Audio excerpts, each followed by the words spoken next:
What's up, guys and girls? Welcome to another video. A few months ago I put out a video called Loki's Purpose in God of War. You all really seem to love my analysis on God of War and my thoughts on it. My last analysis that I did was Kratos and Thor pretty much being the same, and you all really seem to be asking for more analysis. So this is going to be Loki's Purpose in God of War Ragnarok. This is technically a part 2 to that one, but I'm going to recap some of the things there so you don't have to watch it. First, we're going to go into an overview on who Loki is as a character and the meaning of the character. Then I'm going to go into how Atreus in God of War 2018 became this Loki type character. Then finally, I'm going to talk about Ragnarok and its implications for Loki. First off, in religion, the point of these stories is to teach you something, a lesson to be learned or a behavior to be followed. This is the same with Norse mythology. Each story, each character has a purpose and a reason for it being included. The purpose of Loki in mythology is change. Change will always happen. You can't fight it. It's something us as a people have to accept. Yourself, your surroundings are not destined to be the same for your entire life. Let's give some examples of how Loki is the embodiment of change, as he's always pushing the world forward, whether in a good or a bad way. In the traditional mythology, Loki was responsible for the creation of Mjolnir. After cutting off Sif's golden hair, Thor was obviously pretty pissed and threatened Loki. If he didn't fix this, Thor would kill him. A string of events happen and eventually Mjolnir will be created. Loki, being jealous of Balder, led to him finding out Balder's weakness. Once he did, he crafted a mistletoe arrow, gave the bow and arrow to Balder's blind brother, and made him shoot the mistletoe arrow into Balder, killing him instantly. Loki also prevented Balder from returning back to the world. Loki created the monster children, the wolf, the serpent, and the eventual goddess of the underworld, and he's done much more in the traditional myth. Like, he brought the giants to Ragnarok when the battle started, and he did so much more. I highly recommend you watch the first Loki breakdown video that I did, because he's done a lot. He really has. And this is true for every iteration of the character, from the MCU to the Marvel Comics, and of course God of War 2018. Speaking of that, let's get into that one. In God of War 2018, Loki was first introduced to the world. A lot of his actions and interactions pushed the plot forward.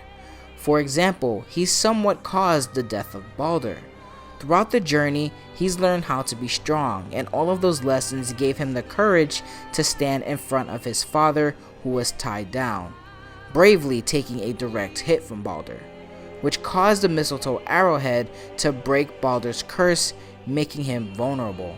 On top of that, if Atreus' equipment hadn't been damaged, the arrowhead would have never been there. When Kratos is holding the Black Rune, nothing happened. However, the moment Loki touched it, it dissolved into his skin. When Atreus touched it, it revealed itself. When Atreus was near death, he caused the storm we saw outside. This was confirmed by the director. If Loki never learned he was a god and going on a power trip, Kratos, Atreus, and Balder would have never went to Helheim. Remember, when we left Helheim, that's when we found the missing piece of the shrine about Tyr, which gave Mimir an idea of a new way to go into Jotunheim.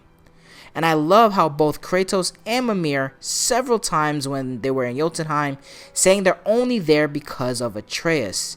Even though this was said in a negative light, going to Helheim was exactly what they needed to do. All of these things are pointing towards Loki, and this being his origin story, his introduction to Scandinavia, and him causing the death of Balder and starting Ragnarok. And I think this is pretty fucking cool how Atreus is, multiple times anyways, controlling the plot and pushing it forward. Now let's talk about God of War Ragnarok, because I think he's doing the same exact thing in that game, which is pushing the plot forward. Think about it like this. They were in the forest for 3 years doing nothing, but suddenly Atreus is like, let's go find Tyr, and he tries every trick in the book just to get Kratos to allow this. First, he says he needs to do it to find out who he is, who Loki is. As a typical teenager, I'm sure we've all done that at some point, to go, experience something, maybe go to a party that our parents didn't want us to go, and we just say something like we're doing it for us, to have new experiences in our life when we really just want to go. He then tries the whole mother excuse, that mother will let me do it, which Kratos gets pretty mad. And then he tries to blame Kratos himself, saying he's thinking too much like a father. Now, I'm not saying that Loki is a bad character for doing this. I'm just saying that Loki's determination to go is extremely high. And I think that him allowing Atreus to go is what's going to cause everything that's happening. Is going to start Ragnarok. But eventually, Kratos gives into him and the journey starts. And I love how after 3 years of doing nothing, the second Loki wants to leave again, that's when Thor shows up. That's when Freya shows up. That's when Ragnarok is relevant to them again. Because if they stayed in the forest, nothing would happen. The game wouldn't be playable because there is no game. It's all because of Loki, not Kratos. We've played Kratos' story, we've seen his introduction, we've been through the heartbreak, the battles, but now it's Loki's time to shine. His first journey started Ragnarok. His next journey will see the end of Ragnarok. This is Loki's story. I know I just went on a huge rant there. I love talking about this stuff, and as I'm talking about it, I'm getting like new ideas into my head. And that's what a lot of this really was. I'm not a storyteller. I'm just a fan of these games and their stories. But that's going to be it for this video. I hope you all enjoyed. I'm going to have more analysis on the channel. Again, you all have been asking me to do more, to talk about more. So let me know if you like this video. I'm going to be out of here. Thank you guys and girls for listening.